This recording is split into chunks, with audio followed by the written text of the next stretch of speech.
எல்லாரும் நான் சொல்லுறத கேளுங்க. என் பெரிய பொண்ணு வாழ்க்கைக்கு அம்மன் ஏதோ முடிவு பண்ணி வச்சிருக்கா போல. அதான் நல்ல உத்தரவு கொடுக்கல.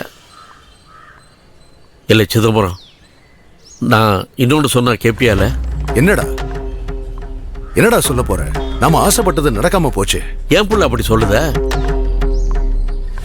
என் பெரியவளுக்கு தான் பூ சரியா வரல, சின்னவள உன் பையனுக்கு கொடுக்குறேன்.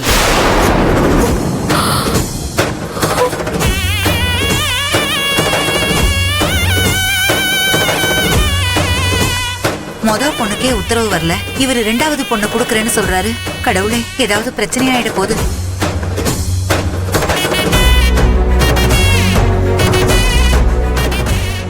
சேது, என்னடா சொல்ற? சாமி சன்னதியில என் பொண்ணை உன் வீட்டுக்கு மருமகளா அனுப்புறேன்னு சொன்னதும் என்ன நீ சம்பந்தியாவே நினைச்சிட்டல? அது இல்லைன்னு போக வேண்டாம். அதான் என் சின்ன பொண்ணை தரேன்னு சொல்றேன்.